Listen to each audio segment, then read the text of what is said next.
All right. I know I'm a little bit late on this, but yeah, I'm here. I'm wearing fake glasses.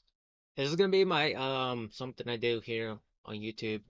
Um, I just wanted to get caught up a little bit on things and like have more or less a discussion.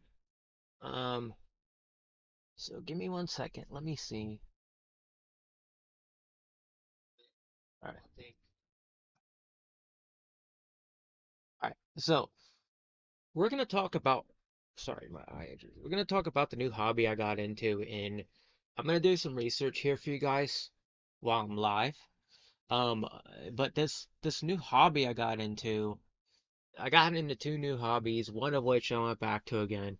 Um, this is more of a collectible hobby. It's kind of an like certain kind of an investment too in some ways.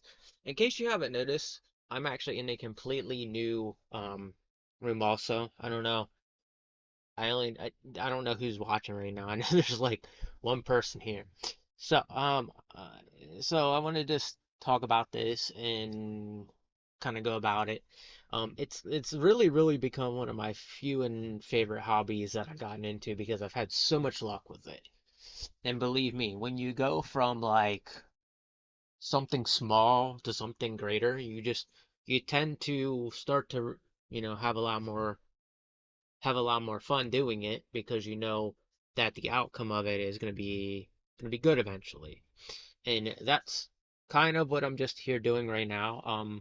I know that today was election day and that kind of has an effect on my hobby, one of my hobbies. Um, outside of that, I'm more or less like, well, let's just say, if you have the right type of coin, you're gonna be making a good bit of money. Now, I am happy with who we have as president right now. I prayed for that yesterday on my other channel.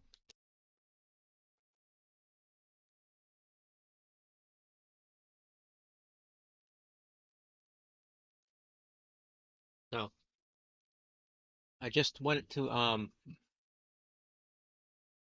talk a little bit about these two things I got into and how I'm like doing things differently now and why I got into it. More or less how and why I got into it, as opposed to, not having any reason to explain it all. Because a lot of people genuinely do not understand it, and a lot of people have given me a hard time about it. A lot of people are misunderstanding it, and I feel like it's been very good to me. Now, I'm not telling everybody out there to get into this. I'm not trying to promote that at all. This is just something I do. So if you stay and continue to watch, you're gonna see what it is I do and how good I do at it.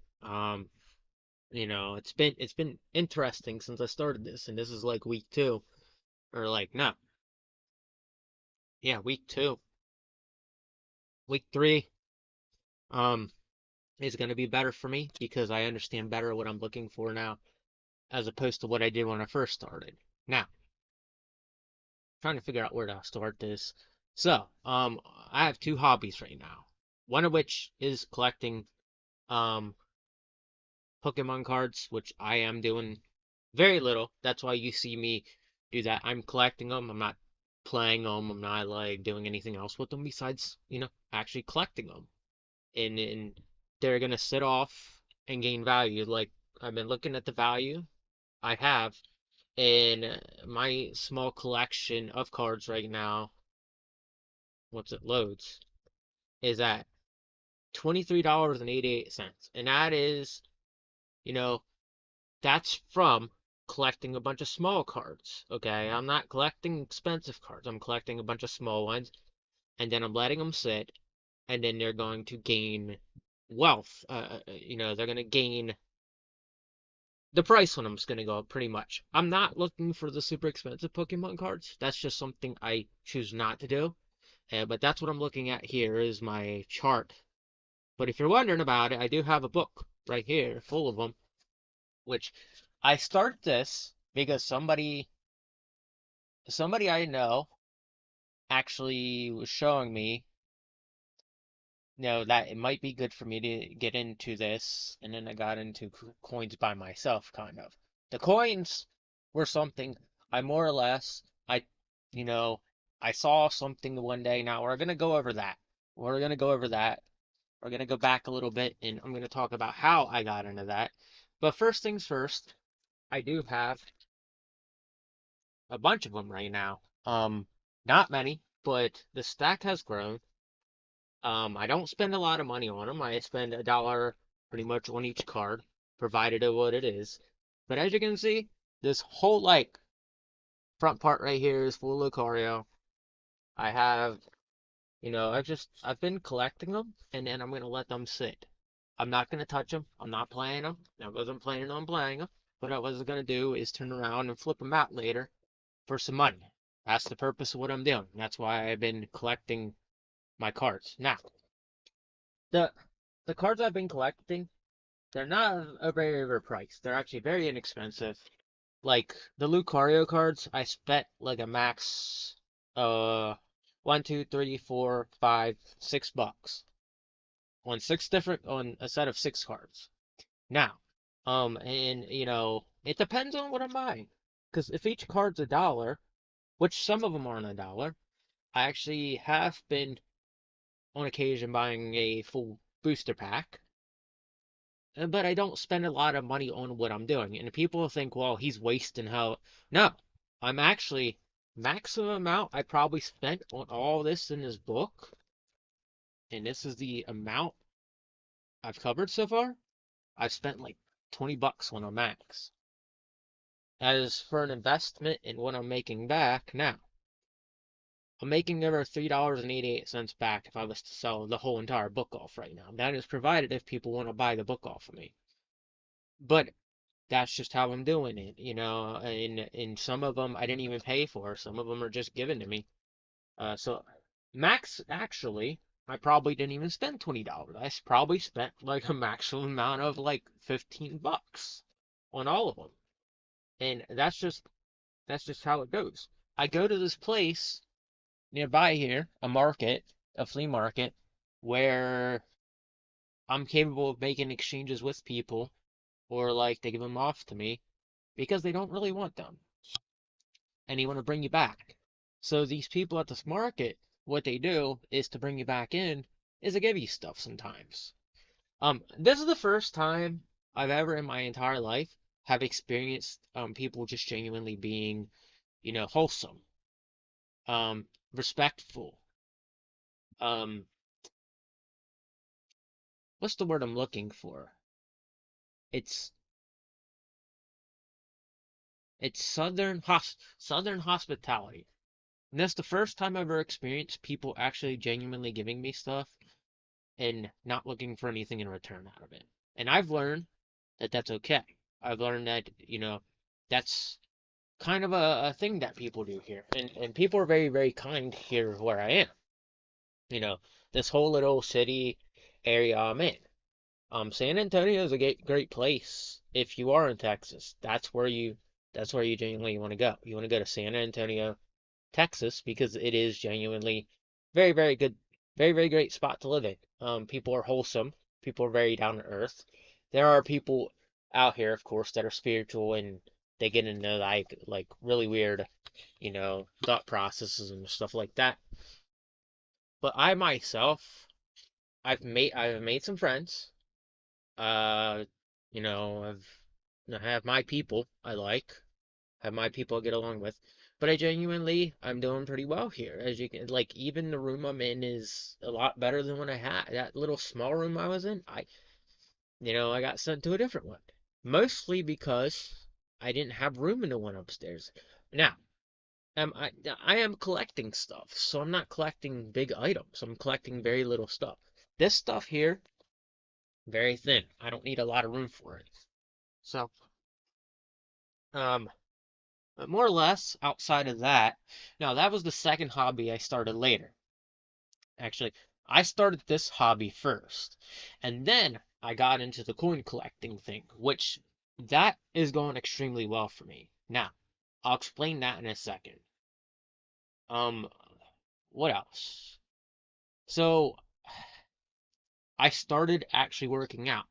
I started actually working out. I started tracking my steps, and I walk everywhere pretty much. I'm not really sitting in the house all the time. If you guys haven't noticed, if you guys pay attention to me over on X, I'm not on the internet all the time. That is something that is very, very good for you. And I suggest if you are an internet dweller, that you get off the internet. Because moderations of internet are okay. But being excessively online all the time is not good for you. It's not good for your mental health. And I will say that a lot of people who got involved with this election, I can guarantee you they're all worn out right now because of the fact that it's pushed them to a limit of feeling angry, exhausted, and caring about stuff that, they really, really wanted. Now, I understand wanting the president to win.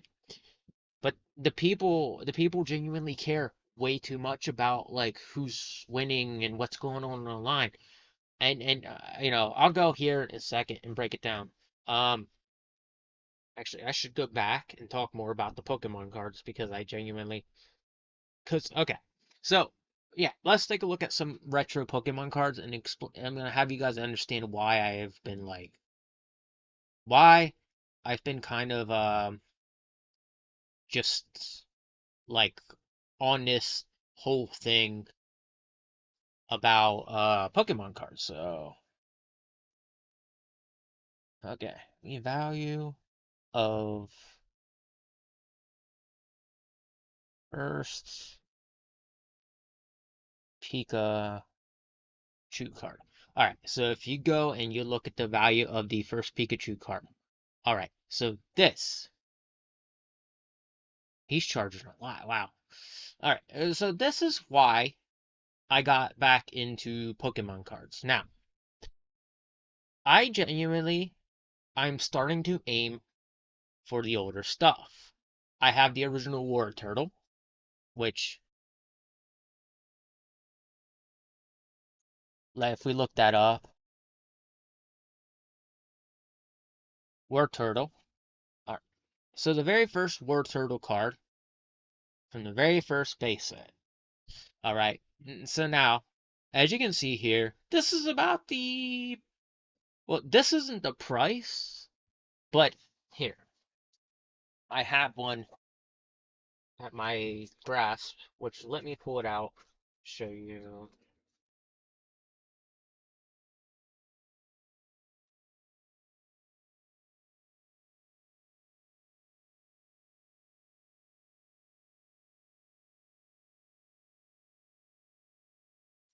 Man, where is it?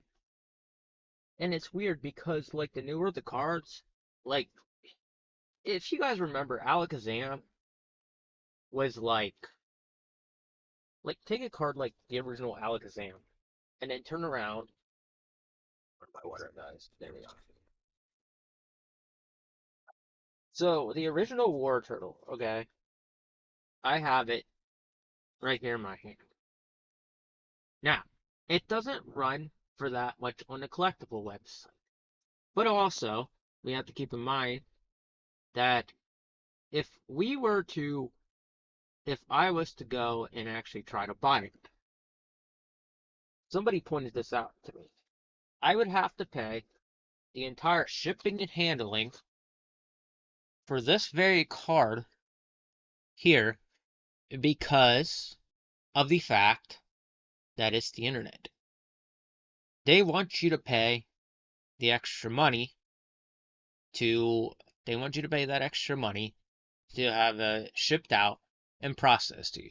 Now, this one's running at 76 cents, but you're still going to pay a little bit more for it because it is processed shipping and handling, which is really, really kind of, I don't like the idea of shipping and handling.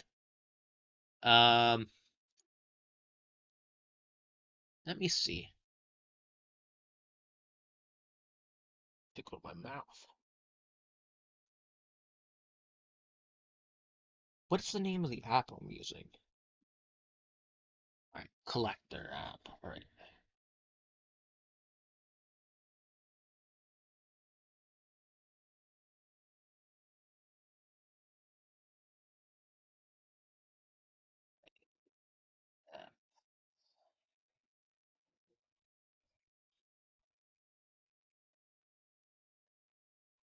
Alright, so if you go and you like run it right here. Alright, so now this is the one I've been using. Now, I've been told there's a better one out there to use, but I genuinely use this one. Alright, so wow, that Pikachu is $300? What? The guy that's gotten into this, he told me the Pikachus were going to go up. So I'm expecting the Pikachus I have in the book here to go up in price a little bit.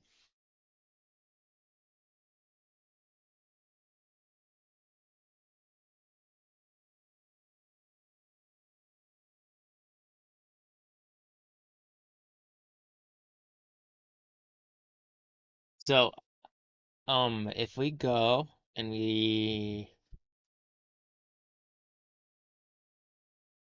how the fuck do you spell his name?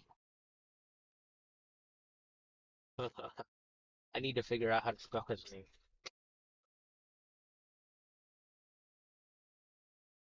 Oh, that's why.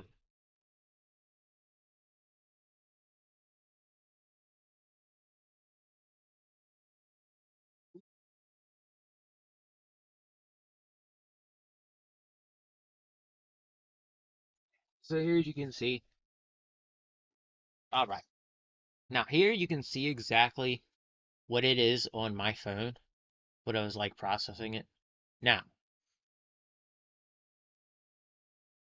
see, what set is this one from? Because this is like 88 bucks. That's a first edition. Let me see. Is that the one I have? I might have to. If I have that one, it's $4.86. That's why I do. That's why I've been doing it that way. All right. So, all right. 43 out of 102.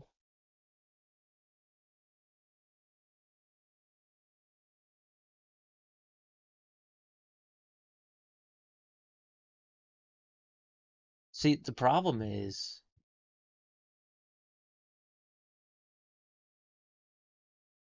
I don't believe I have this one. No, this is a hollow foil. No, I don't have. I don't have that one. I don't have the second set.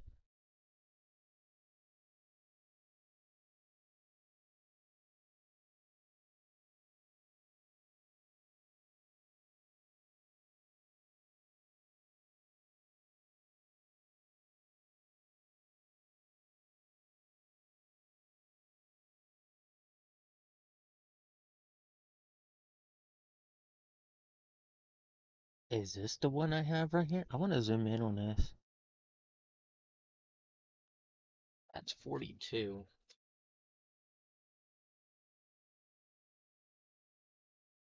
Oh, yeah, okay. So that one right there is the one I have. All right, so it's $2.51. That's the highest priced one I picked up out of the whole collectors. Yep, that's the very one. Okay, so now as you can see, this is why when you collect Pokemon cards, you want to collect the old ones because they genuinely go up in price because of how old they are. I got this card for $1 out of a box a guy has. And it's as you can see, let's see. It was up pretty high actually. So that's the highest it's went. And that's back in 2024. So over the course of time, I'm expecting it to go back up in price. See, as you can see, it was pretty high priced back in December of 2023. And then it just like it drops right here. Now, this is why I got into this because you never know when it's going to shoot back up. The prices on them, they go up, they go back down. It's sort of like, anything in value or anything you're collecting. It goes up, it goes down. You kind of are stuck with it unless you choose to sell it. Now, let's just say it goes back up to this. I'm going to sell it off at the $73 price because I don't want I don't want to have a card sit beyond, like, if I see it shoot up, let's just say, like, tomorrow, this war turtle just goes up, back up to, the price of, it goes back up. Let's just say it goes up to $20 overnight. I'm gonna try to leave it sit and hoping it goes back up even more. But if it reaches a $20 price, I'm more than likely going to sell the thing off because at that point, it's really, it would bring me the money back that I need.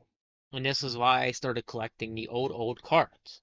This is why when you get into Pokemon selling and trading, if you're going to stores, you want to look for that old stuff because you don't want to be stuck with, you don't want to be stuck with, you can buy a lot of the new stuff, of course, but like you don't want to be stuck with, you don't want to be, how do I want to say this? You want to kind of sell off once you see it hit a certain point of value, and then that's when you genuinely want to like try to sell the whole thing off.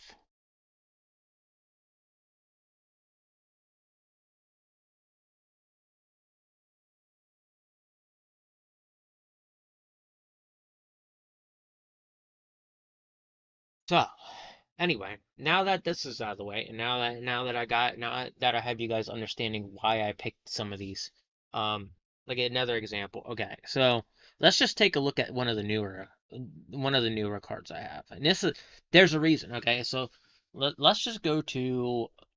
go back. All right, so let's just say,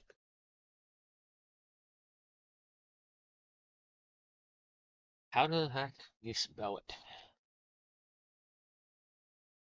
All right, so we'll go to Lucario. I believe it's Lucario XE. That's worth the most? Yeah. I believe that's the most out of the Lucario collection. Okay. So, if you go and you type in Lucario XE or EX. Now, Lucario EX. Now, depends on what you have. You aren't getting much. I have this one over here. I bought it because not because it's expensive, but because it's my favorite card. That's the Japanese edition. I was gonna be like, what? When did that go up? So if I find a Japanese version of that card, because I have like two American cards of that would be a nice find. Now, I keep track of this when I'm at home. If I go out, I'm not gonna really know what I'm looking for, and most of these cards I end up finding, they're usually just sitting in a box, a dollar box, or I don't think it's that one I have. But I do have a Lucario V card. Yeah, it's not that one. It's the one further down. Lucario V.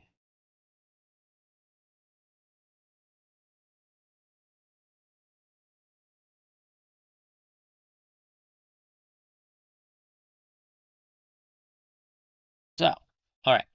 This is the one right here I have. Not very much, as you can see. And I also have this one. Not very much. Now, am I going to leave these set?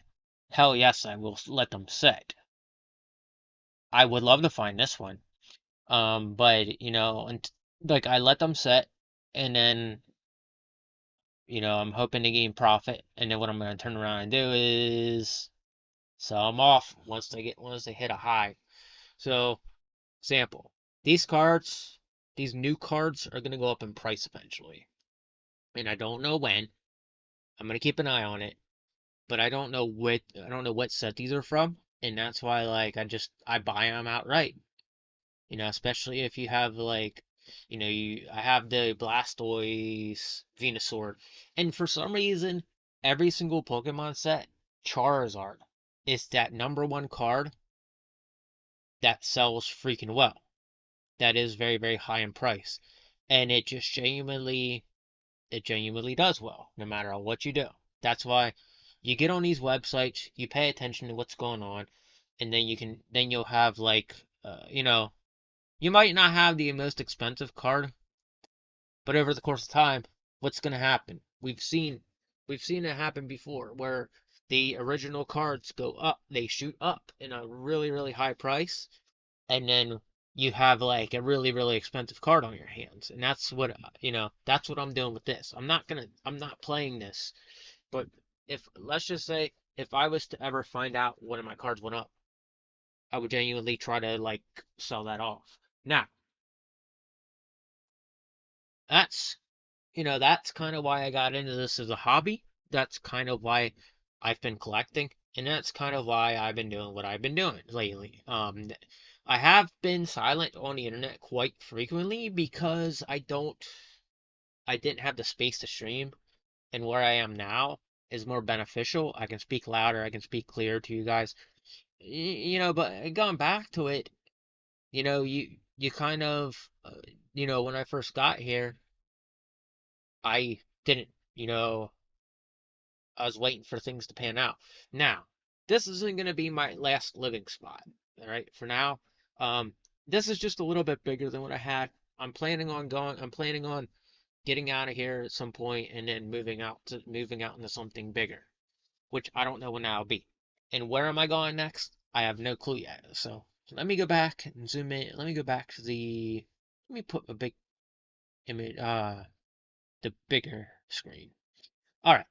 So now that we got that out of the way, there's a lot of reasons I've been doing that, and of course, all those AR, all those all of those digital cards you see, they come from this. Okay, so this this bin is different than the other one, but they're all virtual cards I put into the system. Now, don't run that code. If you see it, don't run it, because if I find out it's used, I'm not gonna be mad. But I have a whole bunch. I have a whole stack of them, and it's been something I've been doing a lot lately. Okay, man.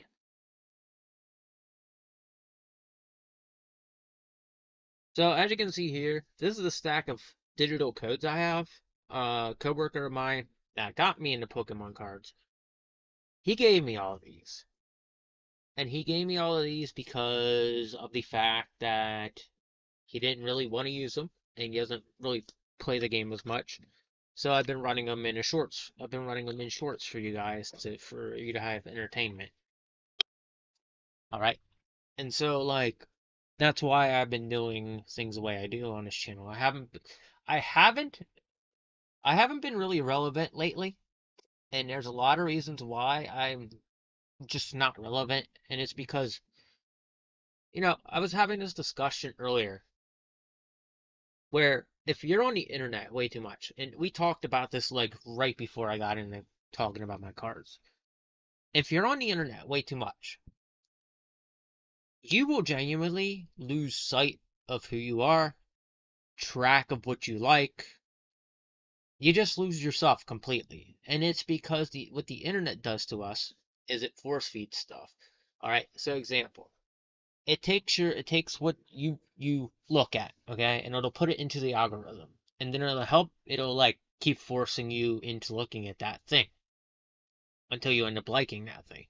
And then it'll start really, really psychologically, it messes with your head. That's why that's why I said in the future elections, I'm probably never going to be voting for Democrat side at all, mainly because of what they've been doing on that side. That side has been nonstop just gaslighting. That's all it's been. It's been gaslighting. Like I literally got gaslit earlier today. If we go over to Twitter right now, which let me see if I can even find it before I actually show it to you guys. Ever on Twitter, I posted something. I got a question. Okay, now this was straight out. This is how the Democratic Party has been acting, and this is why I don't like politics that much, because you'll have one side that'll use manipulative tactics. Okay, so this right here,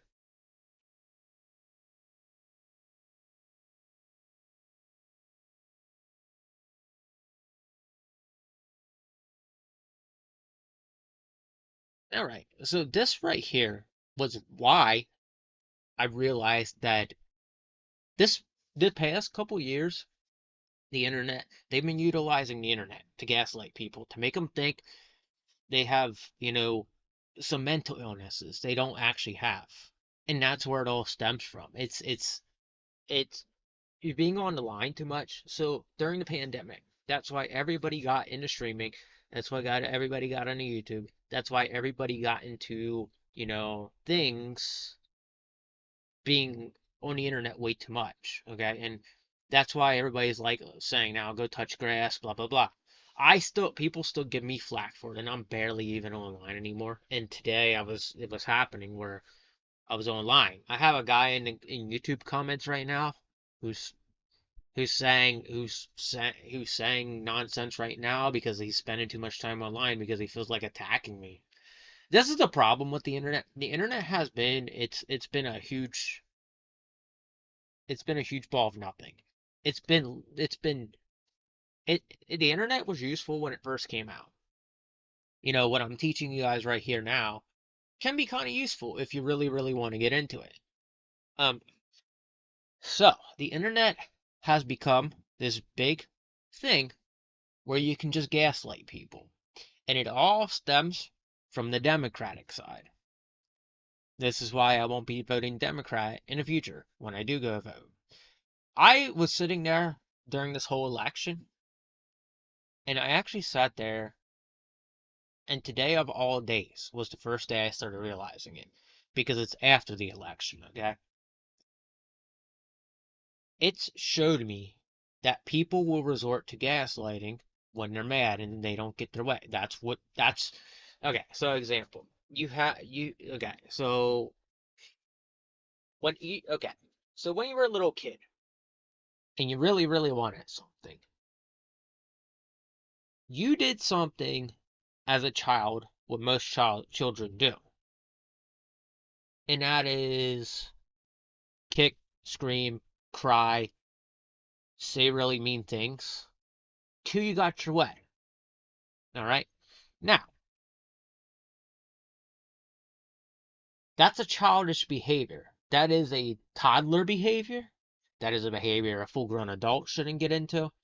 And that is what we're seeing a lot of the Democrats do right now. Because I just watched a video, like, before I got in here about an hour ago, where Democrats were kicking and screaming because they didn't get the president they wanted.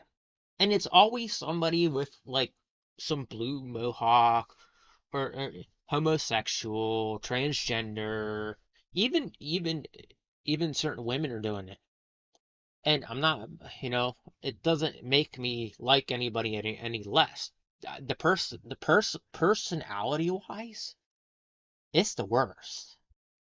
It's the worst. The personality of those people on the Democratic side, fucking horrible. And you can really see how damaged they are because they know nothing besides the internet. They know nothing. Okay, so again, let's go back to what the internet does to us and why you should not be on the internet very much, because this is something I had to learn about myself. If you are on the internet way too much and you're taking that in all the time, you're carrying your phone with you, you're taking it in, you're looking at it all the time.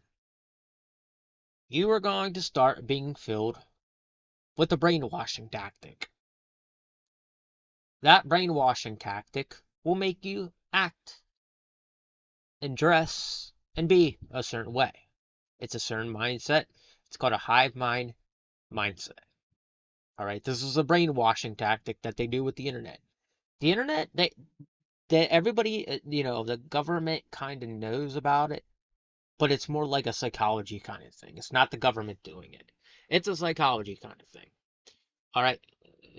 So when it comes down to psychology, they're looking at how people feel about certain subjects. Like example, I see this go on a lot. All right, because I collect coins now. You guys know I collect coins. You guys see me flip them, make money out of them. When you collect coins, All right, you start to see everything else in your algorithm. You start to see things show up more often, and you start to be like, well, this is connected to this, so I'm gonna go and do this next. Without that internet access, 8 hours a day, 9 hours, 10 hours a day, you start to take a step back and you start to realize that that's not how you actually are.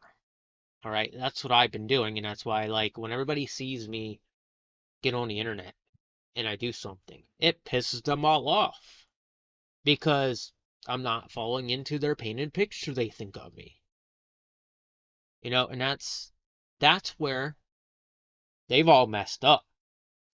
And a lot of people this time around, now that this election's over, may have caught on to what I've been doing and may have learned that it's better for us not to be on the internet for 10 hours a day because it'll help us mentally. It breaks us free from how we've been thinking.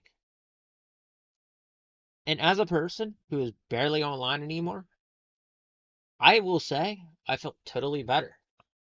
I feel totally better. I don't take things to heart anymore. But when I see a person acting a certain way, regardless of, like, when I see a person acting a certain way and it connects and it's very internet action, internet personality,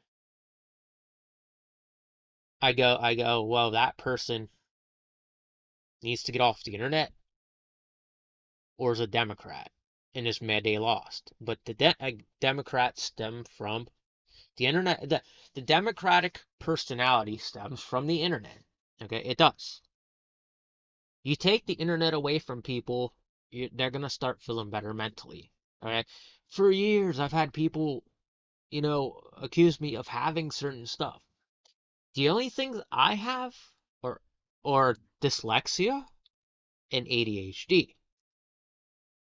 But you're on the internet and people see you act a certain way and people do see you doing certain things. So they're like, oh, well, they have that. No, no, they don't have that. You were doing that. You were saying that because we are online too much. The reality of the truth is it's time for us to ditch the internet hours in a day. Stop being an internet dweller. Becoming an internet dweller really, really messes with your brain. It doesn't help you mentally. That's why when I was in Florida, I was online a lot. The people around me are online a lot.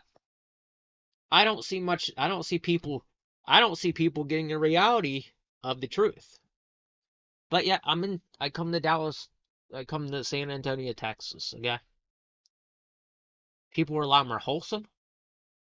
Um, I actually have some friends. That's why I got into these hobbies. And I'm more me than I've ever been before. And it's because when I can't afford to pay for cell phone service and ditch this thing, then you know that I'm onto something.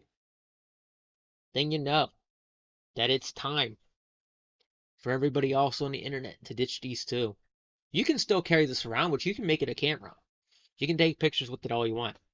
But to have service on this thing is a horrible idea. That's why if I was to have a choice, which I don't, it's not this watch, but I want to get a different watch at some point that I can have service on one of these where I just go around with my watch. This is a Fitbit. It's connected to my phone. I keep track of my steps. And in fact, today I walked over 26,000 steps today. Would you believe that? That's why you don't see me online so much. You know, and people who are online and posting consistently, making money that way. Well, guess what? You're losing your entire life to Elon Musk. He owns you as a puppet then. It's hard for people to accept and take in, but hey, you know what? I'm speaking the truth here, bud. If you cannot allow yourself to accept that Elon Musk has control over you because he sees you on the internet all the time and he, I don't know what else to tell you, but maybe it's time for you all to start making your way off. All right, so now that I got that one out of the way, um, so yeah, I walk a lot. I've been exercising more. As for eating, it's been a little bit differently, but I'm still managing to take care of myself and trying once in a while, trying as much as I can to eat better. All right, and I just started kicking. I started kicking caffeine, except for coffee, which is the only, one of the only caffeines that I genuinely, man, I hate sitting in India stuff. Which is one of the only caffeines that I've try to take in once a day. I still go back to energy drinks, of course, but the energy drinks and everything weren't my problem. All right, it really wasn't. But I've been feeling better because I've been walking a lot more. Exercising and everything has helped me increase my energy. I would have never, back in Florida, I would have never walked 26,000 steps in a day. I pedaled a lot. I rode a bicycle a lot, but walking has become second nature to me now. I still need to learn a couple of things while I'm here, but I'm doing really, really good here. I can't complain. And anybody who has been, you know, being like, where is he? It's, dude, I have a life now. I have a life off the internet now. I go to work, I communicate with people, I meet pretty girls, stuff like that. And that's something that people need to do to get a reality of themselves, to get back to themselves, to get back to the roots of who you are. And, maybe doing some things like reading a little bit more and using the internet for research on collectables and seeing how much money comes out of in reverse. That's a great hobbies to do because you're you're not utilizing the internet. You're not utilizing the internet for anything else than to see how much your collectibles worth. If you're using the internet to learn, or somebody's teaching you something, that's a good choice. That's a good reason to use the internet too. But beyond that, social media is not good for the internet. Social media is not good for mental health. And I still think that somebody like Elon Musk should go and should add a timer onto Twitter so that way people aren't going mentally crazy. Because, you know, before the pandemic happened, okay, things were not as bad. All right. The pandemic came. We were all inside. We were all stuck on the internet. Hold on, let me fix this camera a little bit. All right, that's too tilted that way. All right, that's a little bit better. All right, now, right there. All right, still tilted, but not so bad. All right, I want to fix it a little bit more. Sorry, little OCD, but that's okay. All right, so now the line's straight. Why is it yellow? All right. Anyway, going back to what I was saying. If somebody like Elon Musk were to take, let's just say Twitter for example, and put a program in Twitter that had a timer on it, people would be posting less. People wouldn't be on there so much. And going back even further to what I said, because I know what I was saying now, if you go and you look at, you know, the pandemic, okay, the pandemic really messed with a lot of us. The pandemic damaged a lot of us. It did it to me too. And it's done it to a lot of people where they can't get a grip of reality on themselves. So, what I say to that is, again, doctors should be talking about this. I shouldn't be the one bringing this up. As an average person, and I shouldn't be bringing this up. I should be, people should be doing it a lot more. You know, we've said it time and time again. Get off the internet. Go touch grass. We say it and say it, but we don't do it. And I've witnessed a lot of people as of lately, they've been getting off. They've been getting off, and they'll delete their whole YouTube account, even if it has like thousands and thousands of subscribers. There are people literally on YouTube with so many subscribers that their only source of income is sitting online all day and then not going outside to do anything with people, actual people. And that's where I'm at right now. I prefer being around real people and having real discussions about things than actually sitting inside all day and being stuck on a computer all day. I didn't have that leniency in Florida because everybody in Florida thought I had a bad reputation. Orlando, Florida is the worst place to live. I don't really even know how I got a reputation in Orlando, Florida, besides people knowing me from the internet.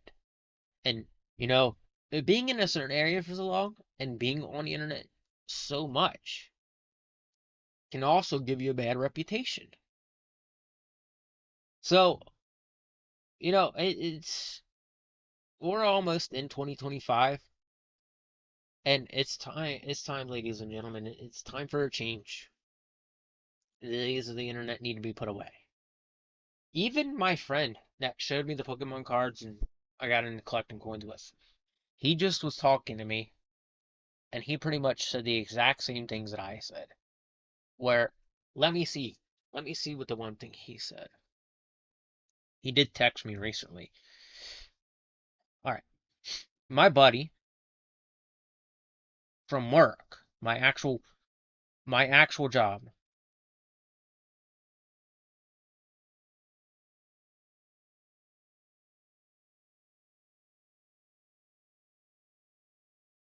All right, so all right, so I said something to him.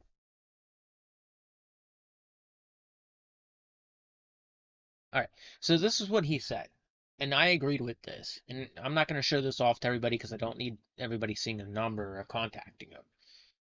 Internet can be helpful and also not be helpful. It's just the way how people be using it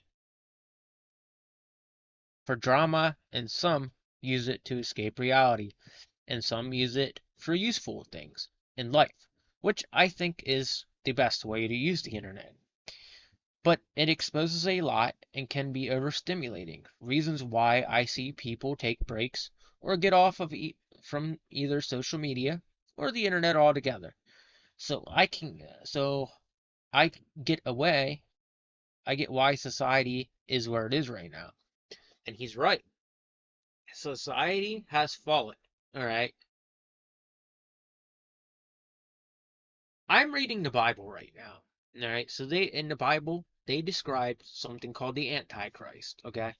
Now we don't understand exactly what the Antichrist is. A lot of people are depicting it as the Antichrist, meaning like the devil or something like that. But the reality, the truth is, what I think the Antichrist may actually be, because the whole Bible is a reference about being a human being. Okay, it's about being a human being and how God made us, and how like being in touch with being a human being is for the best for us. Otherwise, we escape God. You know, in the Bible it says they will worship idols of silver and gold. All right, they only silver, gold, stone, and wood. Okay, so has the internet tricked us into believing New Age spirituality is good for us, but it's actually perceived as the Antichrist? Or could the Antichrist really be the internet and social media? Because we're on it a lot. People are on the internet and then speaking negatively about Jesus Christ, which I don't suggest doing. You know, there's one point in time I actually thought Elon Musk is the Antichrist because he's in control of Twitter. But those are a couple of theories I have. And then you got these crazy people that believe that, we aliens come into the planet. Okay. They'll see a video of AI, or like a video of a jet, or an image of a jet in the sky, a brand new plane that the military is creating, and people just assume that it is. People assume that it's a UFO. When in reality, the truth, it's a plane. It's a unidentified flying object. All right. The military is always building new planes. The Air Force has planes we've never even seen before. They're building right now. So when people are like, "Whoa, that's a spaceship, bro," no, it's not. Nothing bothers me more than a person who is so far out of it that they sit there and they say that there's, a plane in the sky is an UFO flown by an alien coming in from outer space. It just baffles me. Now, how do I feel about life outside of the planet? God created the whole universe, so you don't know. He could have created other beings out there. Heck, hold on. I got a notification, but I can't figure out. Oh, okay. So when you sit there and you literally think all this stuff, you have to sit there and actually think about the fact that it just might be a plane from the United States government flying over and flying in the sky, you know. And still, people would argue with me to, differently because because there's so many people are into conspiracy theories. Like that's something I don't talk about too much anymore.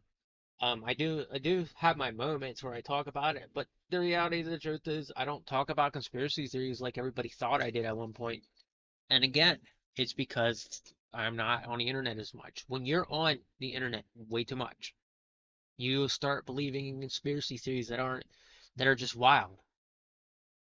And yeah, they might make a connection, but it doesn't always mean what it means. And that's where people lose sight and lose touch of who they actually are. And, I can only talk about this subject so much, but, again, I just my valid point is to get off the internet. If you're on the internet 12 hours a day, every single day, that's not good for you, no matter who you are. So now that I got that out of the way, taking care of mental health, getting off the internet, stuff like that. So we talked about my Pokemon collection. So now, um, let's talk more about what I was showing you guys the other day in my video. So hold on, let me get my other ones. Let me get my other stuff, and I'll show you in a second. So hold on.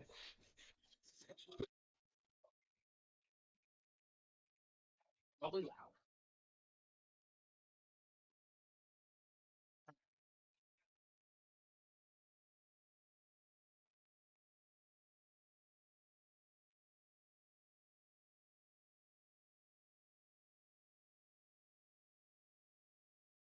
All right, give me a second, and I'll be right back. I'm gonna go ahead and put a picture up. I gotta use the restroom, so I'll be back.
All right, so I'm back. Now, the next thing I want to talk about is the coin collecting I've been doing. Now, we're gonna go into a little bit more detail on this subject and why I got into it. I went over basic stuff with you guys, but there's more to this, and I kind of want to like talk about how, why I've been doing this as a hobby, as opposed to, just how do I want to say this? As opposed to just, you know, do looking at it as average, because there's a lot more that comes out of it than anybody realizes. So, where to start with this? All right, I'll start here. So I actually ended up trading. This is actually a real piece of silver, by the way. This is a real silver dime. I'm gonna go ahead and look at it for you guys.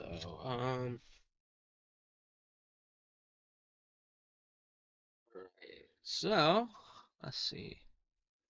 Let's go and actually like let me put this thing down. All right.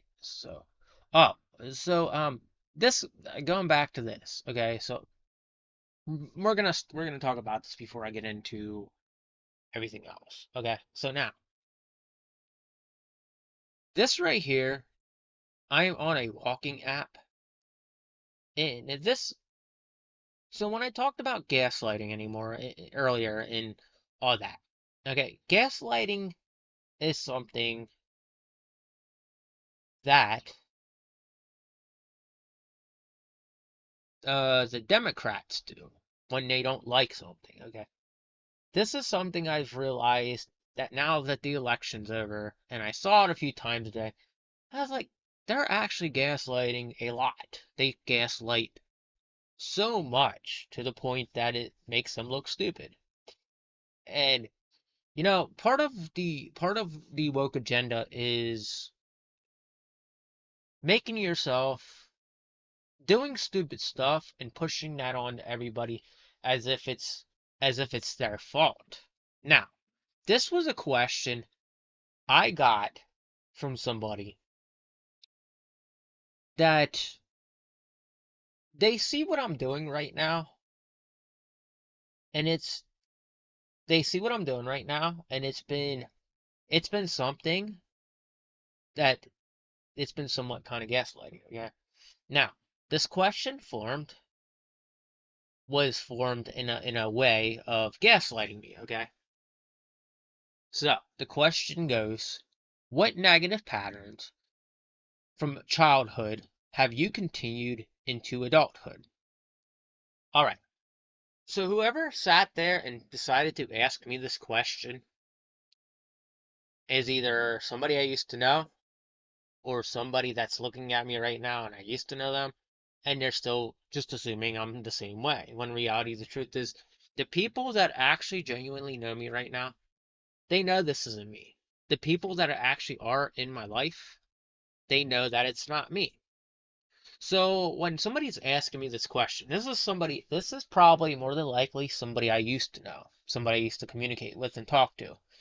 It could be a question coming from my mother making an account on the internet and just anonymously going and asking that question in a format of her sounding intelligent. It's questions like this that come in a form of gaslighting because they can't get a grasp of reality themselves. So the reason that got asked to me today is because they see me doing stuff and they're just assuming, whoa, he's messing up right now. He's doing this. He's No, the reality of the truth is I broke it down for you guys already. I'm not spending a lot of money like you think. The most I'm spending money on right now is food and of course my rent. I'm not out there blowing a bunch of money. Otherwise, I have that painting still I got months ago, and I have the Polaroid camera under my bed, and I haven't done anything with that. And this right here, I sold off the old Apple Watch for $30, and I bought this one for 20. Now, people see this stuff and they're like, well, he's messing up. He's making a mistake. He hasn't grown. He hasn't learned. The reality of the truth is, yes, I did. I did. I'm not letting you in on all of the details of my life. Because if you allow yourself to think like this just shows you as a human being and how you don't know the person on the other end. You don't know the person on the social media platform as well as you thought you did. And that's why right underneath here, this was a gaslighting tactic from a Democrat because they don't want to believe I'm doing good. They like doing that. They like thinking negative of me because that's what people are used to. They, when I start building friendships and all that, and they're like, well, no, I'm not spending a bunch of money. I don't go anywhere. I'm like staying in town. It doesn't drive me nuts. What it does is it shows the complete example of why I don't talk to people anymore. All right. It shows the complete example as to why I don't get along with the people that I used to know. This is the exact example and reason. Now, the person that it's always what? What's going on?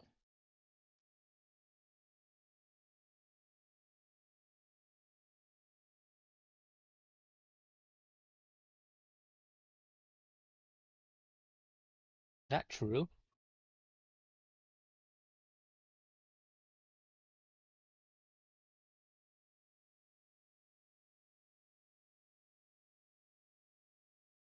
Hang on a second. Let me see something. That's strange.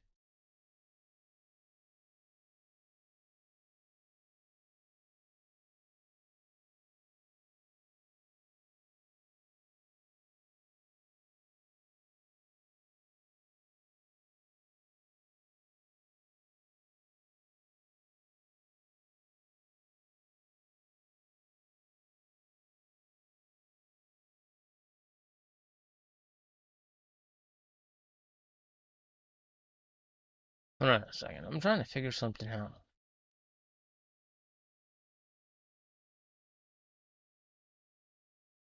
Why'd that come up? Hmm.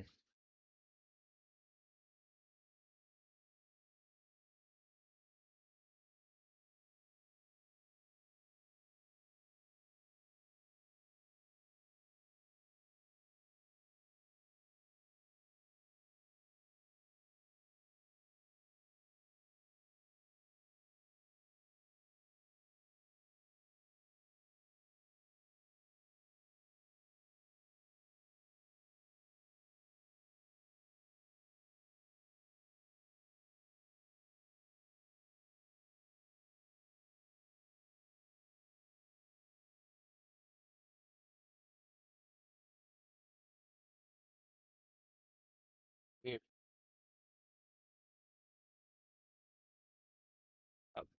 So, I don't know. So, hold on. I wasn't trying to view that with you guys. I was trying to see. Alright, I was trying to see something because she normally streams on Wednesday nights. That's why I was like confused. But anyway, let me get back to what I was doing because I was having a like really good discussion. I totally forgot. All right, now, yeah, she usually streams on Wednesdays. I think what happened is like all the election stuff has people just worn out right now. That like it's literally like they want to where was I? I was on X, wasn't I? They literally man, what is going on? Come on, Chromebook.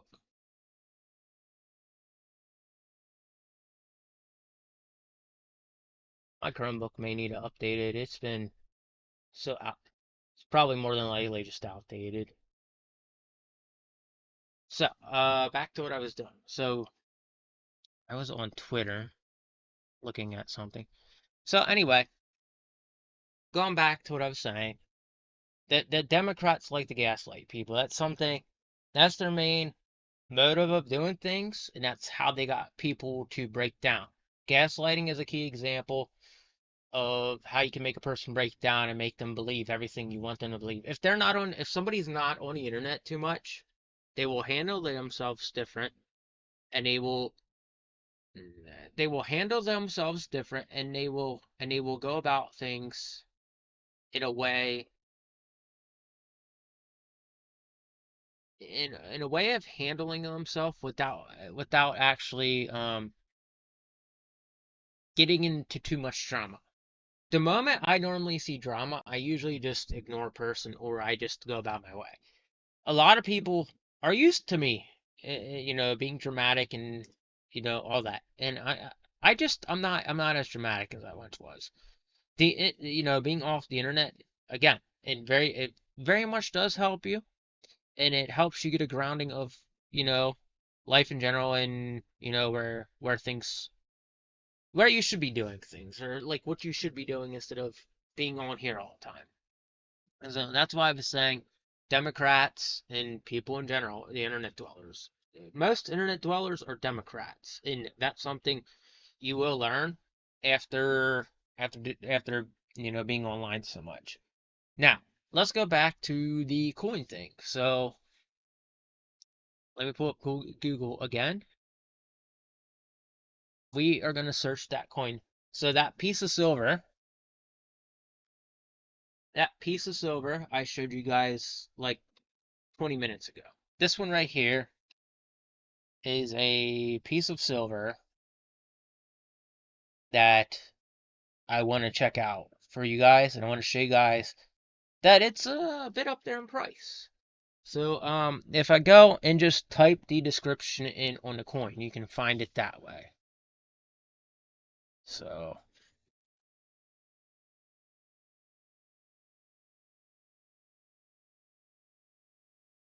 Prince. All right.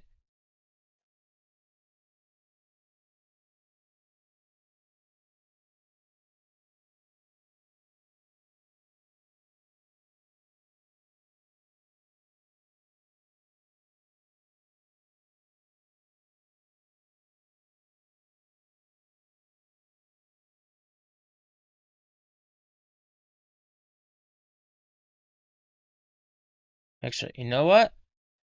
No, I actually typed in. I'm gonna do it this side. All right.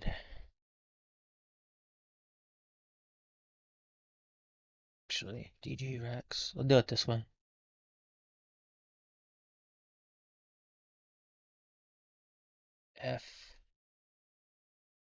FD20. All right. 2024. What? I didn't.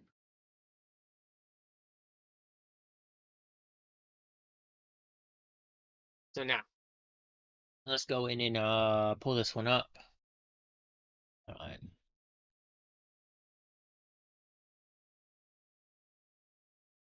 Is the back say?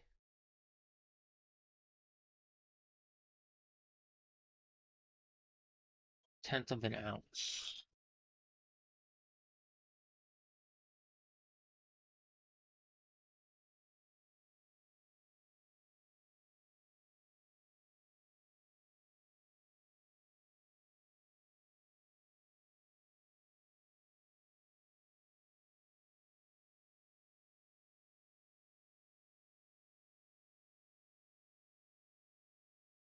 All right. Now, looking at all these descriptions, we can obviously get a judgment based on what the running price is on this coin. Now, price as low as 1203. Now, this is the actual coin that's sitting in right in front of me. So like if we go here, this is the head side, and this is the tail side. Now this is straight up silver, right? Completely silver. As you can see, it's 0.999, 0.1 troy ounce, which troy ounces, I'm gonna look at that here in a second. But troy ounces are a lot different than your regular ounce. All right, so that's why when I say that, so that's not my coin. That's a different coin. So looking here, we can see that it runs at $12.03. I paid a little bit less than that.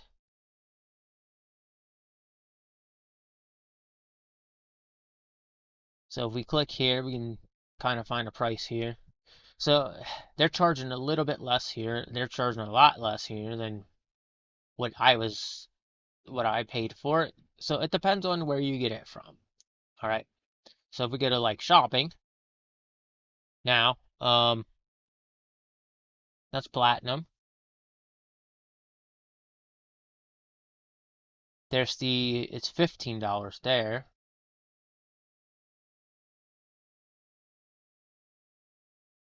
That's an ounce of silver, troy ounce, troy ounce silver. And then you just keep like doing your research and you find out like it has like the value of a little over $10 in most places. Um, I managed to get this. The guy was charging around 11 bucks. I got this for about 10 bucks, give or take.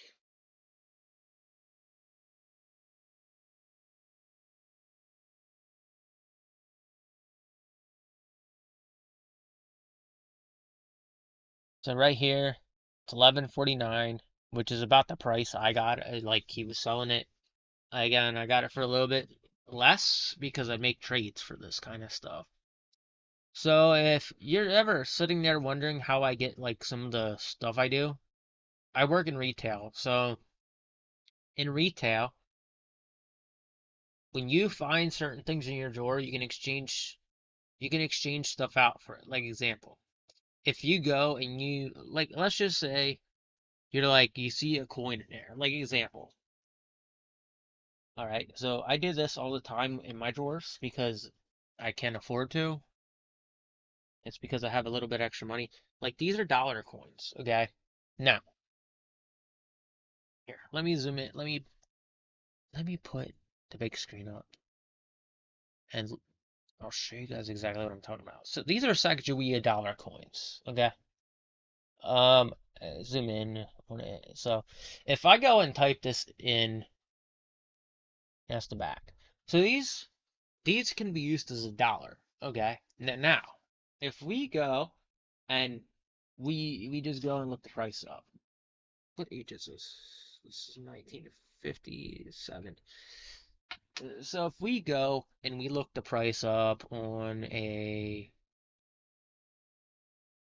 let's just say, all right. So the best way to do this is to go and G Fuel can.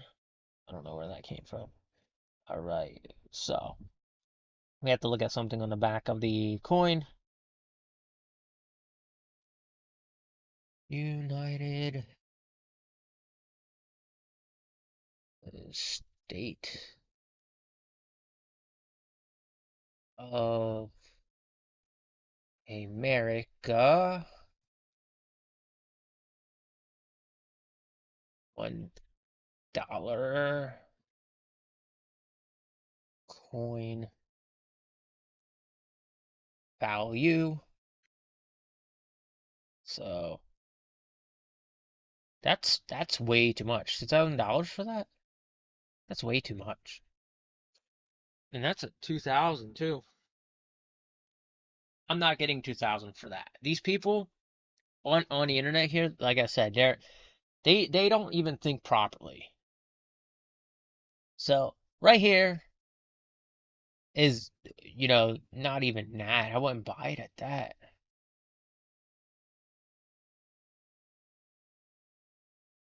There's no way that coin's running that much. I'm not gonna get that much out of it. I'm gonna tell you that. But I am gonna make a trade for it this weekend. Now, however much the person decides to give me that wants to make the trade, that's on him. But I've gotten some pretty good trades out of him because he does his research. Um,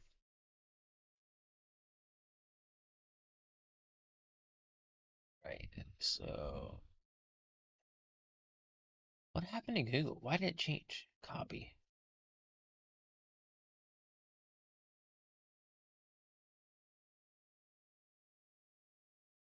Well, now,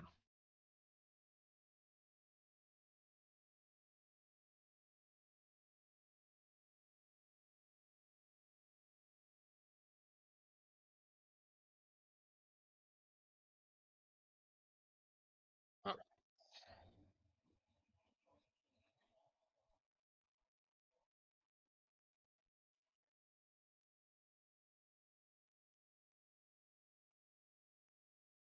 uncirculated condition sells for 375. All right. So uncirculated again. I think I talked about that in the video. Uncirculated means it's it it hasn't gone through many hands in exchanging.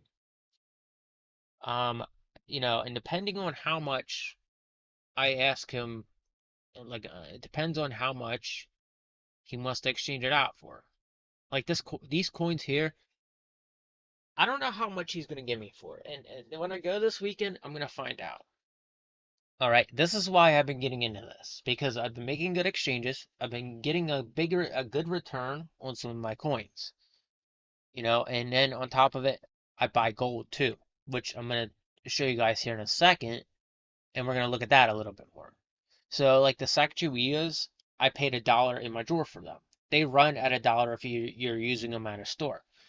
But turning around and looking at the actual value of it, when you look at it, and if you look at coin sellers and all that, you're gonna be making more money out of it as a coin, out of a coin seller, than you would actually, selling it, taking it to the store and using it for the price it's known as. See, like these are all circulated. Okay, so circulated is, yeah, circulated. 358. What are these guys doing, man? They're charging so much for circulated, and I got two of them. So again, I'm not expecting to get much out of him, but we'll see this weekend how much he's willing to give. You know, if he and it's one of those things that you take it, you get it appraised, and see how much they want to give you back for it. I've been doing exchanges on coins, and I've made so far out of coins is 10, like I have like $23 right now, and yeah, $23 on my collection right now of gold and silver. And then that doesn't include what's in my cup of coins, which I look through, and this thing's actually kind of heavy.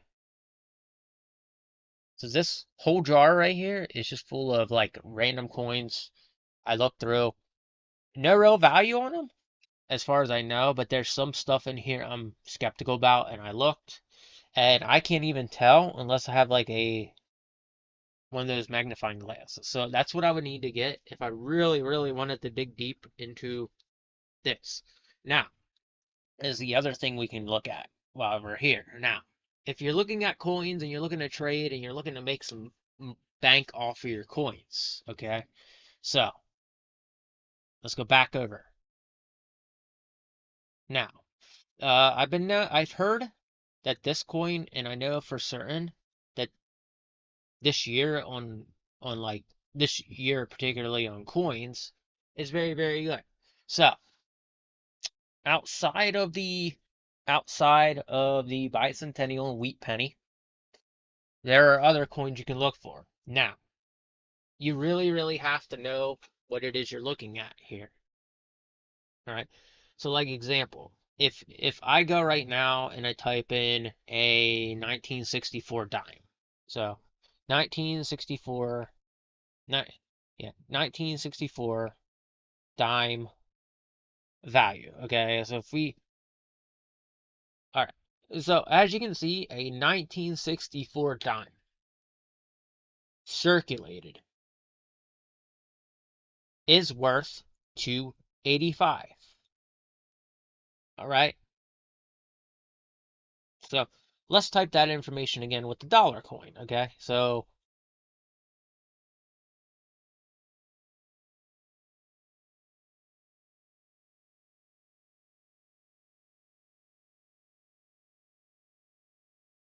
$1. Okay, so we're gonna type it in, and it'll give us the basics.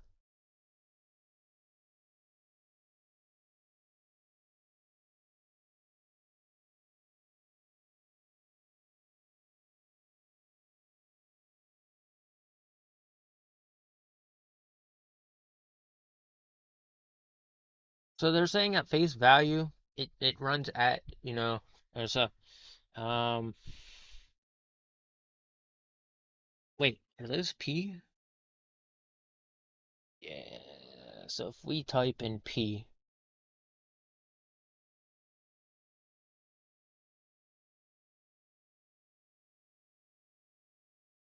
no way. No, yeah, remember, that's uncirculated.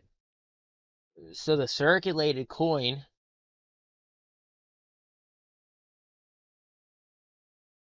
is usually worth a lot more. Okay.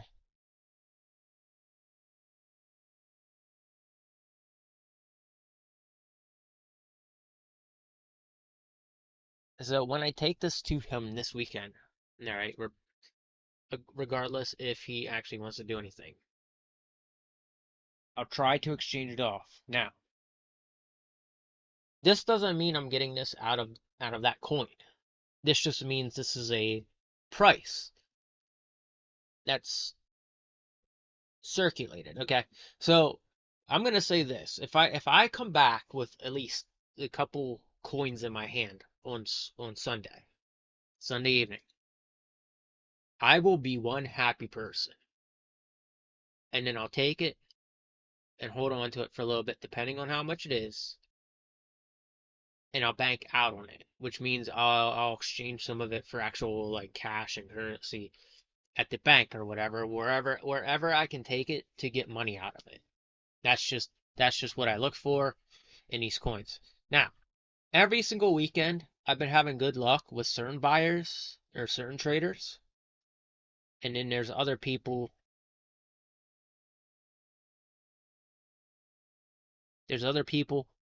that I don't naturally. There's one person I tried trading off to that she didn't really want to do a trade on anything I had because she just genuinely didn't really want to. Okay. So this doesn't give me much information. I like going to multiple places to see what's going on with it. Because some of these people selling everything online, they're selling it uncirculated, or all right. So now,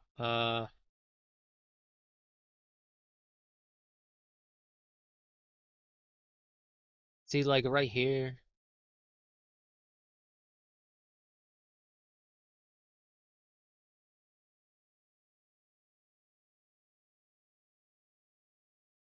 It's only valued at $1 here.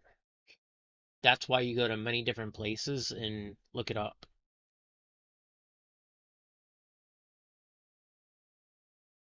Excuse me.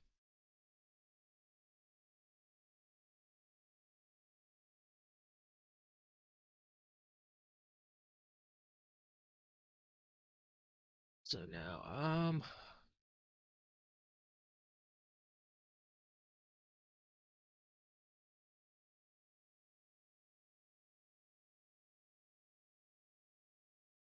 mismatching of an observed die and reverse die combination only 19 are known out there. All mint condition with an average price. Okay, so depending on what I have here, um, I don't, I don't know, and that's why I'm like going to get them appraised this weekend. All right, so let's see. There's stuff we're looking at here with this that I naturally, right now, I, okay, so that's a huge error.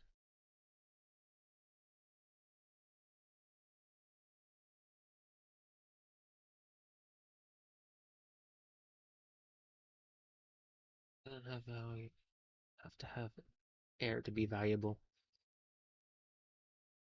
All right. Coins don't have to have errors to be valuable. The finest example of a 2000 p Sacagawea dollar are rare and collectible in their own right. All right, it's circulated. Only be worth. Okay, so if it's circulated, which I have right there, it may only be it's worth the face value of it. Which again, I take them and I wash them up, and that's why I don't. That's why I genuinely don't like do look at it too much, look into it too much, because again, like the whole set right here, that's not very many. And how many is there? One, so nine. So if you divide each $42.95 by nine, here let's pull the calculator up here.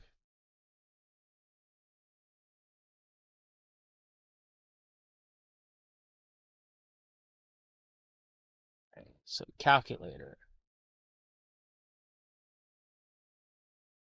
All right, so we have the value of 42.95.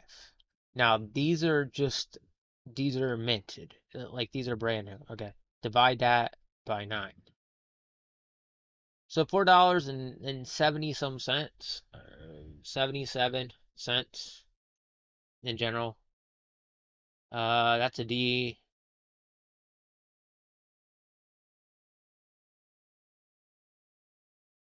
So let's take a look at this. That's gold. All right. So I don't believe those are gold, but I could be wrong.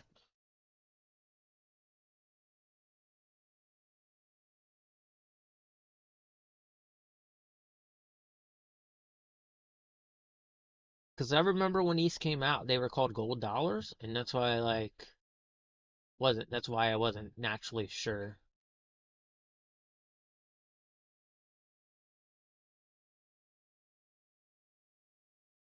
And depending on again, depending on what I have, if he's looking at this as a rare commodity, a rare item, I will get more out of it. But I'm not guaranteed. So I'm taking it, having it appraised, and I want to see what he says about it this weekend. These two specifically. Now, I have a couple bicentennials laying here, stuff like that. But this one here, I'm kind of curious now as to how much it is when I look at the prices of it, because we see that it runs at a really, really high price. It's just how to tell if it's a really, really rare coin. All right, and so now we can look at the next thing I wanted to talk about here on the stream before I end the stream. Um, all right, so we're gonna go back to the big screen again. Now, these right here are pretty precious to me. I saw they went down a little bit in price today, which I was a little bit sad, but I have two now. Two uh gold backs. All right. Now, I've discussed these on the channel the other day, and I wanted to take a deeper look at what the actual worth is and how hard it is to actually get these and how much I will get out of them.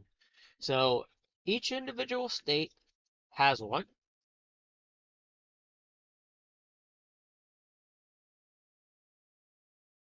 So, like example, I have New Hampshire and South Dakota. All right. So, if we individually go look each one of these up, there's a kind of a different value on them, but not naturally. So, so let's just go back to the Google search engine. I'm really, really curious about this coin now. Like after seeing how much this may be worth, I'm curious about going to get it appraised this weekend. See, right here, this one's circulated, and he wants 2,000 freaking dollars for it. I don't think I'm getting $2,000 for it, but you know, who the heck knows? Because people online are just really, really weird on stuff. All right, so now, um, let's go and let's go to Google. All right, now,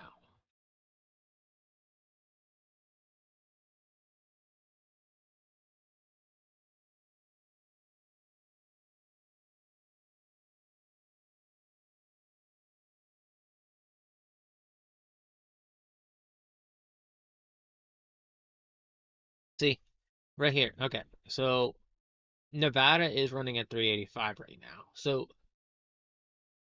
when they sell off, see, this is where you gotta really, really pay attention to what you're looking at. Okay, so when they sell off, people are selling them off at a lot more than what they are. In fact, that's why I keep them in this sheet right here, this plastic sheet, so the value can stay.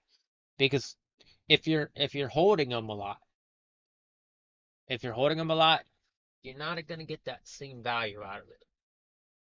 And if it's folded up and stuff like that, then it doesn't look as pretty. So just take that in consideration. Okay, so the Nevada. So I don't have a Nevada, but this is the value of the Nevada gold back right now. So Nevada, Wyoming. Do I have the Wyoming? I have South Dakota. Okay. So we're gonna look them up by their names. All right. So nobody's gonna give you an actual. All right. Nobody's gonna give you an actual answer to this. So South.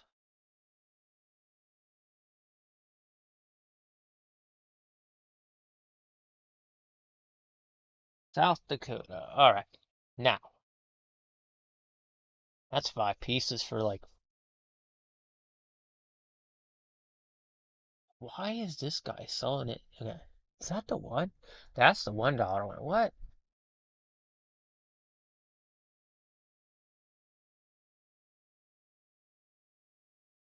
So yeah, as you can see, it varies in prices depending on who it is. Like, this is why this is why I don't really like believe everything I hear on the internet because you got to do your research. All right. So when I picked this up, it was 575 is what he's charging me. Okay. Now, granted, that's the image of it right there. Now, granted, you have to look at each price individually from where it's from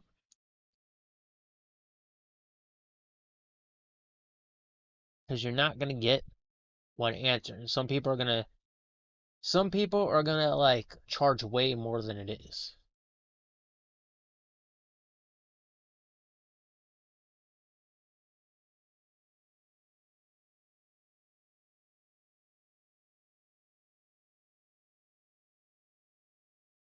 So that's for a whole stack right there. That's for a whole stack. This is a $10 one. And as you can see, the $5 one. Oh, what is this thing? I like this. Yeah, this is actually like take care of like your gold backs and all that.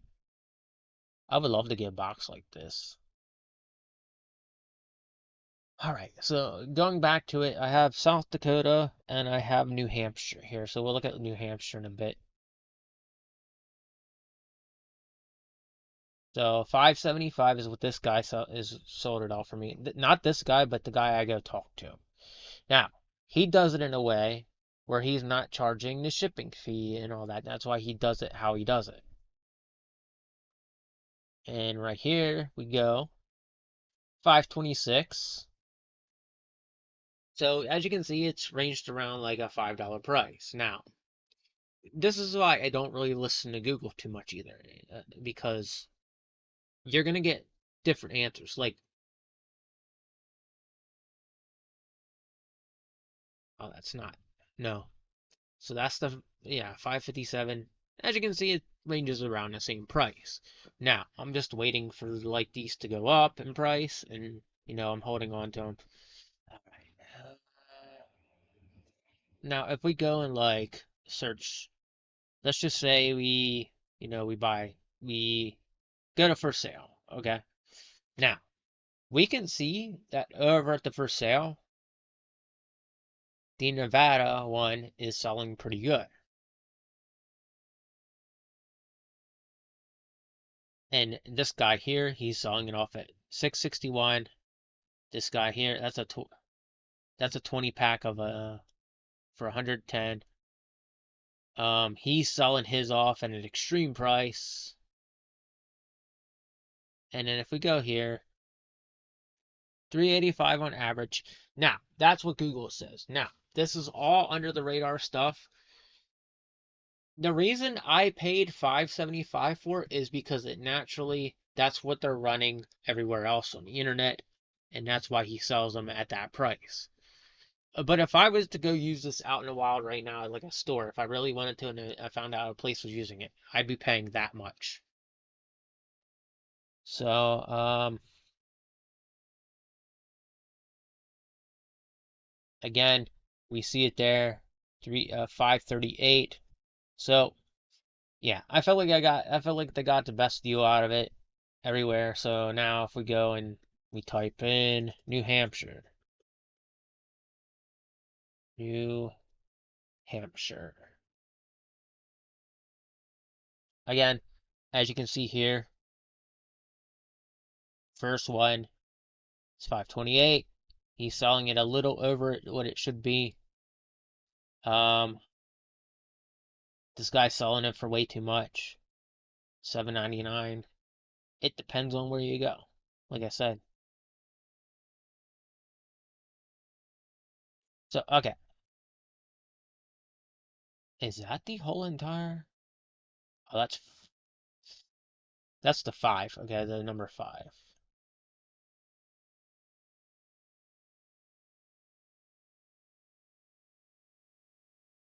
Yeah, 557. So they genuinely sell off for about the same price, and they genuinely are gonna just be at that price. Now, there's people online, as you can see, they get freaking ridiculous with it. Like this one's almost $10. I don't know who's gonna buy that for $10. I don't know why it's $10. Like let's go take a look and see why. And looking at it, there's nothing different than the one I have in my packet here. All right, so going down here.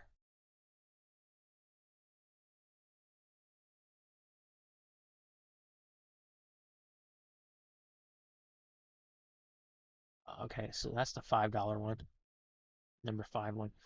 All right, and as you can see here, you can buy them by the stacks and all that. It's pretty much a solid gift. If you give somebody it and they choose to keep it and collect it, it'll be worth a little bit more money someday.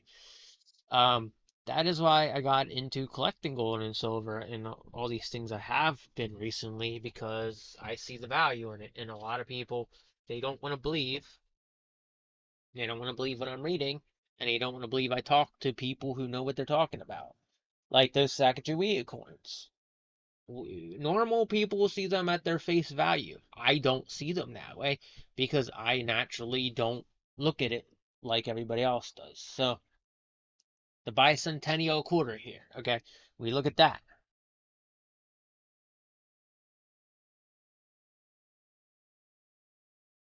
The heck?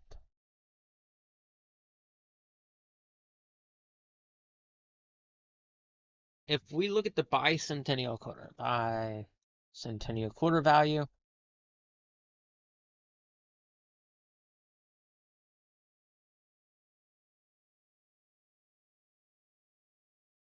so this would be about what he bought them off of me for the other day, the trade. He charges they're 85 cents. They're not much more. They are a little bit more than what they're going for, which is the quarter, but he puts them at the highest price possible. And what is it? Do I have these? Oh, yeah, okay. So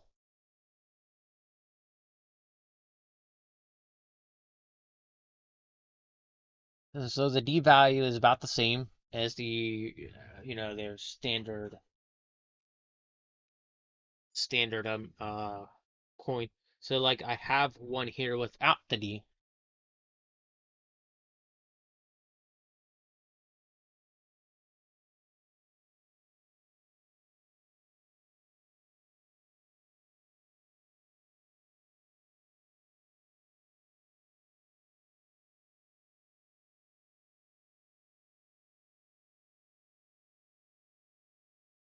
And right here it doesn't even really say a price.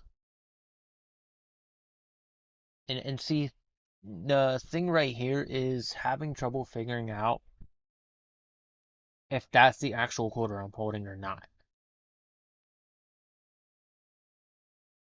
Oops.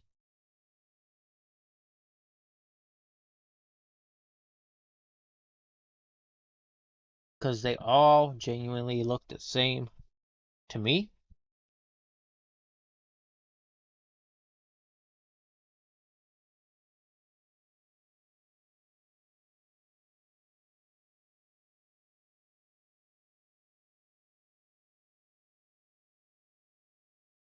See, and this is where like you can't naturally tell. Like as you can see, they just they don't really naturally talk about the value of it so much.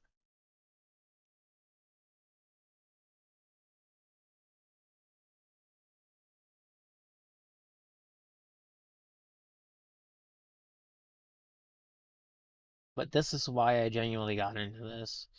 It was for the trade, and it was for like me to actually make some sort of extra income outside of work provided on top of what these are actually worth. And that's where people, according to the GNC price as of November 2024, an Eisenhower dollar from 1776.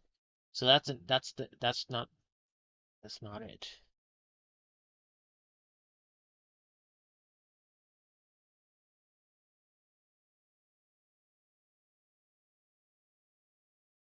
Bicentennials. Most bicentennial quarters in circulated are not worth more than their face value. Okay. So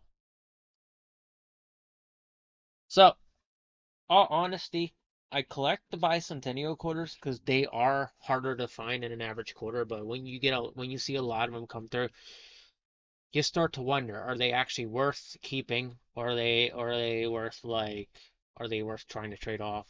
And so far with the trades, he's been pretty good with them. I don't know if he's ever going to tell me to stop bringing bicentennial quarters because he seems to really like keep them and use them for other stuff. He has a couple of them. This weekend when I go, I'm gonna see if he actually wants these, and if he keeps taking them, then I'm gonna keep giving them. You know, just how it goes. But when you're sitting there, you're looking at the value of a coin. You look at it slightly different than everybody else, and that's part of why I took upon this. Because the way you have to think when it goes to looking at these things is it's like, okay, well, is the value greater than it is if it looks differently? And normally, the answer to that is yes, but it depends on how you look at the coin. Like a lot of people treat me like an idiot for how I look at this, and then claim I have things, claim I have a mental disorder I don't have. So it comes. That's that's what comes along with it, and that is, what actually, what comes along with it, and all that stuff. So, um, but I think that's where I call this. This was a good long stream, and it got you guys to understand where it is I'm coming from on all this. And, it's not meant for everybody, and I will say that. It's all about being good at having good eyes and looking at what you're looking at. Oh, okay, before I go, there's one more thing I wanted to look at. Okay, so like I said, I was looking at I was showing you guys. Okay, I was getting ready to show you guys this, but we took a look at what I have sitting there. Now, now that I think about it, we're gonna look at this. The 1957, is that a D or an S? believe that's a D. All right. 1957 D wheat penny. All right. So it's not gonna go for that though. Again, it's around 5 cents in circulated condition and can be worth $700 uncirculated. So that right there is what I'm talking about. So now if we go to like shopping, you're gonna get some ridiculous prices. See, these are all prices that people are charging because they think they have gold in their hands and they really don't. All right, what's that? So if we look at this, all right, what is that above it? Do I have that on this?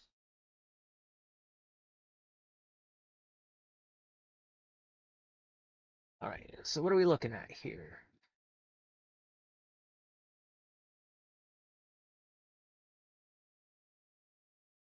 Does do all the 1957 but possible error?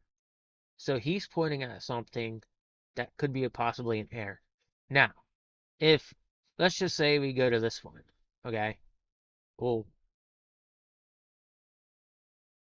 now he took a picture of a couple things, which I want to see. Zoom in, buddy. So that's not an error. The guy was hairs on top of rim, eye on. These people look at this stuff deeply.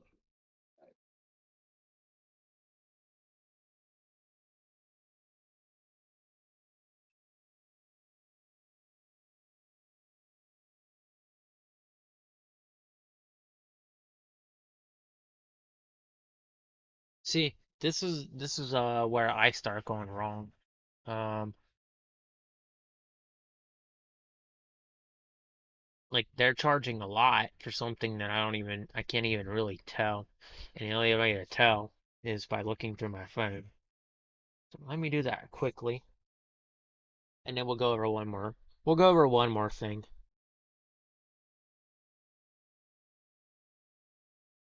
All right.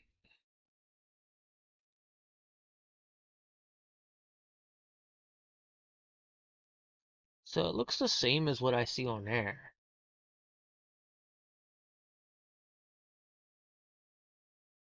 What is so particularly special about this?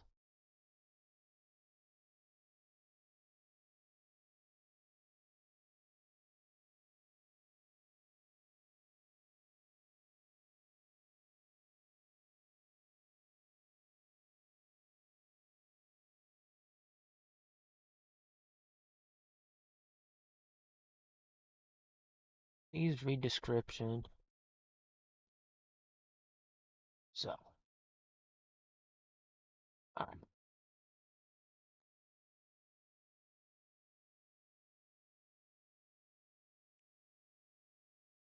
So I see it says that on top, but I don't know if that's an actual error.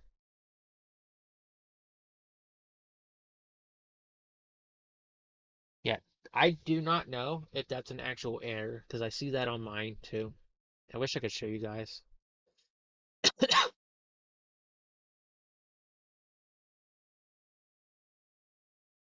They're all saying there's an error on it, but is the 1957 really an error coin?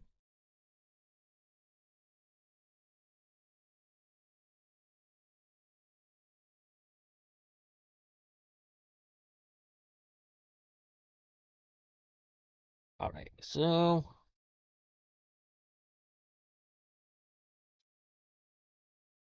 let's see. Let's zoom in on the front side.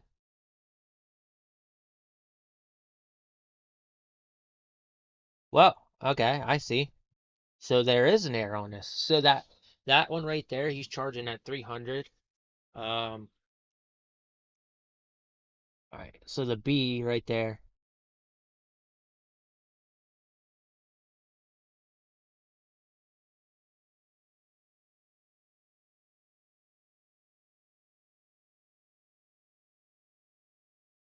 All right, let me go back to Google and see what it says on the internet. There's only certain times I can spot errors, but then there's other times I don't really.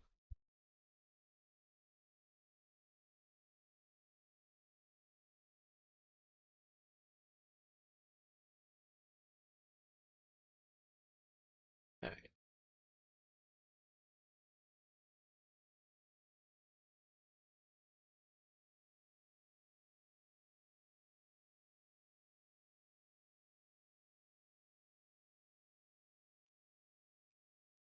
all right.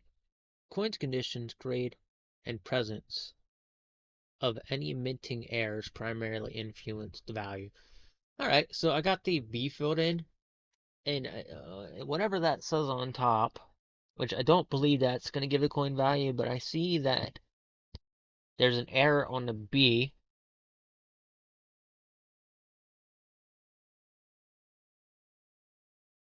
which could make this coin worth more than it actually is. Now, when I go this weekend, I'm bringing that up to him because I want to see what he's gonna say if there's an error on the coin. Because being that,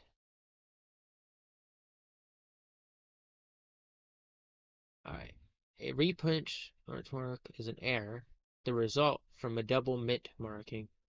Reasoning for such an imperfection are numbers, but it often occurs after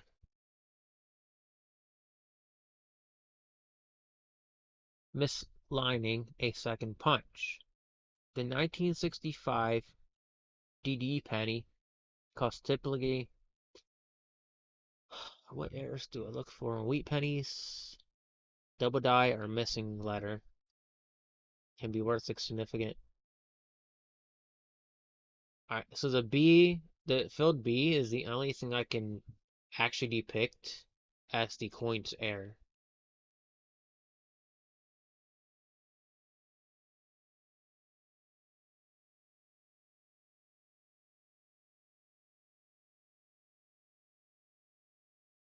Alright, so right here, let's look at this real quick.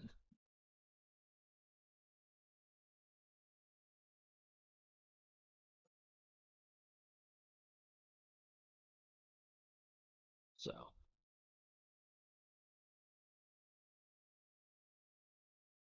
yeah, it looks like I might have. You see that stuff on top?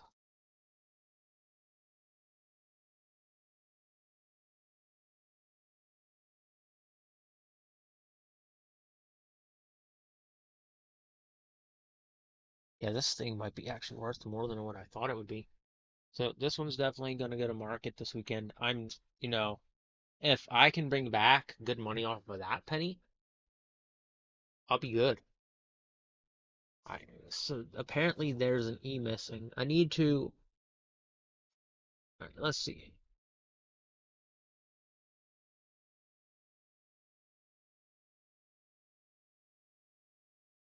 What are we looking at there?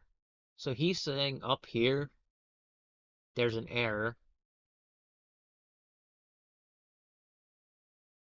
which I'm confused. All right, so it looks like right here. Okay, so and that B on the front, that's badly. So I don't know if you guys can see it. So zooming in, you can see the B is messed up.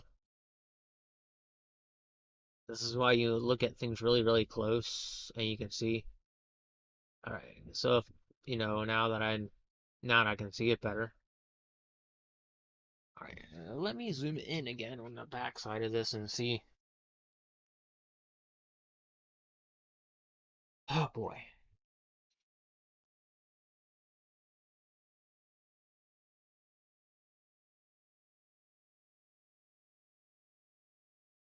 I need to be able to see better.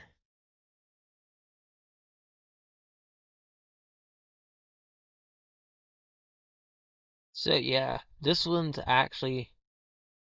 may actually be worth something at some point.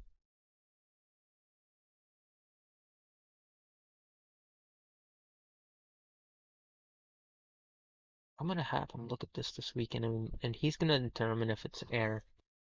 Because when I look at it, I see some mistakes.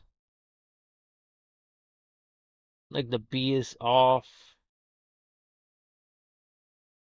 and if you go and you look at the coin here itself, so when I'm looking at my coin, there's like an error right in here,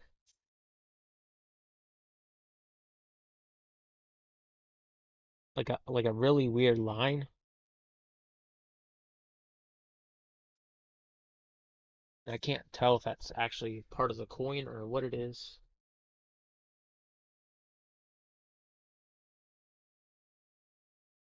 And like flipping it around and looking at it on the front, the B is indented.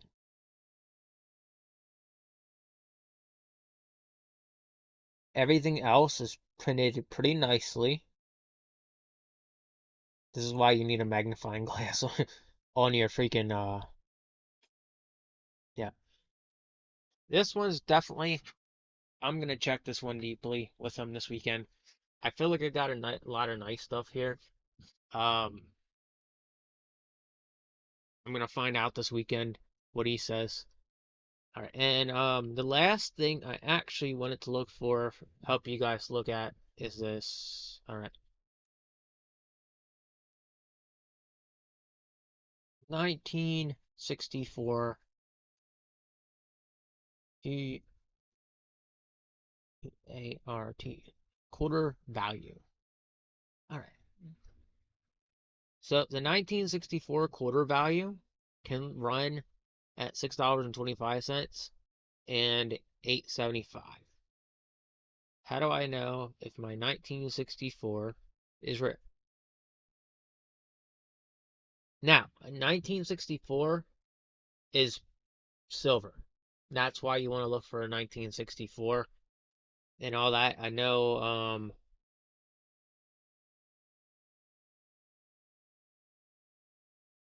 Washington silver quarter melt value. So as you can see there, it's a silver, it's a pure silver quarter. So if you ever find a 1964, you're gonna have straight up pure silver quarter. This is something that I've actually recently discovered within the coin community and coin flipping community. And that's why I've been on this so hard because ever since my first trade, I've had a tremendous amount of luck and it's been just a really awesome experience. And I will say that it's been great. It's been great just being able to, you know I have value in a quarter that's either worth more or just a minor mistake on the coin can lead to a whole like massive amount of a good trade, depending on who you're talking to. Because, there's people you talk to that don't like trading. There's people you talk to that do like trading. There's people like it just is a variety of people that you have to sit there, you have to really, really look and you have to figure out, hey, do I have something of value or don't I have something of value? And that's for others to determine. So again, I'm taking all this on the weekend on Sunday and I'm having this looked at and they will determine if I have anything. And I think that's where I call this. So I hope I taught you guys a lot of something today. You guys learned that coin collecting has become my new favorite hobby, and it's more or less because of the value of it and the value behind the currency that may be worth more than you actually realize you have. So keep an eye on what you have. Keep an eye on your coins. If you're not doing digital currency anymore, and I don't know if you're doing digital currency, more power to you, but I said it before, the banks may go under. So what's going to happen when the bank goes under and all your money goes bye-bye? Then what? The bank probably will warn you and be like, hey, take your money out, but this is just something you have to think about. All right? Something to really, really think about and pay attention to because you never know. And with that said, I'm getting out of here and I will be back another day. Um, I don't know if I'm putting shorts up here tonight but I'll do it in the future. Just stay tuned for things in the future from me, more about my collectibles and more about my collections and more about my build ups and whatever I make off of these trades. Speaking of which, trades, I traded off the copper coin and some quarters for that silver dime you guys have seen earlier. And I'm gonna go and cut this in half, and I'm actually gonna go and put the penny in this one because I'm gonna have him deeply research it and look at it and see what he wants for it because that error mistake might make that penny far more expensive than what it actually is. That's why you pay attention. All right. With that said, ladies and gentlemen, I'm out of here. Thank you for listening to me ramble on about stuff I've been doing. You're gonna hear more about the collections and things I've been doing in the future on this channel, and I'll just keep you up to date at what's going on. And hopefully, this little collection I'm building can get me out into a bigger place or get my own place. So, hey, with that said, ladies and gentlemen, I will see you in the next one. Take it easy. God bless. And keep an eye on those coins, man. Keep an eye on those coins because you never know what you'll have. Take it easy. And God bless.